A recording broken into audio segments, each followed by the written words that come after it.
Hey, how you doing? Hey, how's it going? I'm John. Brian. Nice to meet you. Brian, good to see you again, man. Yeah. You too, you too. How you doing? Hey, thanks for meeting up with us. Absolutely. You know, this case is just kind of exploding. I met up with former FBI agent Ben Hansen, Navy veteran John Nelson, and NASA consultant Dr. Doug Buettner. We're in Fairfield County, Connecticut, investigating a series of UFO sightings. Right now, we're heading over to talk with one of our primary witnesses. Her name is Diane. Diane is one of several people who saw something unexplained in the sky near this reservoir close to Reading. Hi, I'm John. Nice to meet you. And this is Brian for NewsNation. Nice to meet you. Yeah. Thanks for talking to us. Yeah, no problem. So this is the community center where everything happened. Yeah. Diane works late nights cleaning the community center, and in 2022 saw something that still gives her chills. Could you walk through it for us and tell kind of Brian what it was you witnessed? Sure. I had, I do my usual stuff and, take the trash out, take recycle out. So I'm kind of back and forth in the building, and it happened to be toward the end of my shift, and I was bringing the garbage out, and it's back on the back deck of the building, and I just happened to notice a light in the sky, and I'm always a sky watcher, so I just was wondering, oh, is it a plane or whatever? And the way that it was moving, I was like, oh, there's no way that's a plane, because it was, just moving too erratically. Can you show us the area where you saw the objects? Sure. Yeah. Diane uses a laser to explain where she saw what she describes as several orbs. So where was The initial light came from this direction.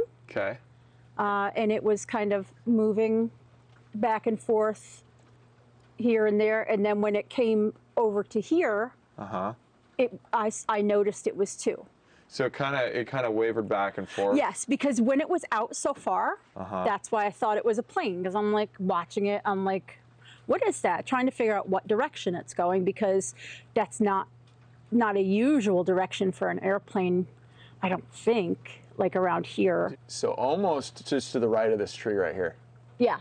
Yeah, like where it was clear, because that's what I said. I'm like, oh my God, I can really see this thing, because I'm looking up, watching this thing just above my head, like Watching it watch you. Yeah, okay. like I thought, like there. Oh, what is that down there? Now, it's kind of hard to see because we have a ceiling of clouds right here, but you see where that's reflecting on the top of the cloud? Yes. Do you by any, estimate or be able to say where it was higher or lower than that? It was probably about that high, but a larger object. Diane was so scared she called police and showed an officer pictures that have since been accidentally deleted when she reset her phone. So it wasn't a 911 call, it was non-emergency, but they still generate notes about the caller. And this is what caught our eye. It said, caller states that she was closing up the community center. She was seeing strange lights above the trees that she described as UFO activity. The caller wished for an officer to be present while she walked to her car since she was freaked out. Where are all the other flights? There were far more than this. Hansen and his team analyzed air traffic and determined what Diane saw could not be a plane. And they received similar reports from another witness at a nearby elementary school. There is no aircraft in the area. And even though I have it pulled up to the time the sighting was, if there was an aircraft, there's 5 minutes. Anything within 15 minutes of here would be shown on the screen right now. It's all eerily similar to what police officer Robert Klein saw in the same area around the same time. He caught the bright light on camera after it flew away from him. This is what Officer Klein described to Ashleigh earlier this month. There was a really strong light.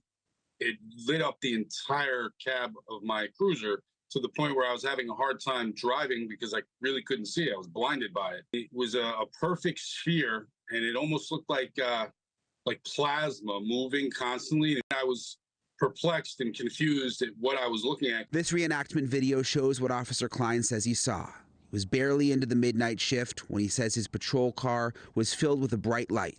It changed colors and then zipped across the reservoir. I've been doing this job for 25 years. I've seen my fair share of drones, meteors, and everything else. And I knew that this was something that I've never come across. It wasn't a drone, I can guarantee you that.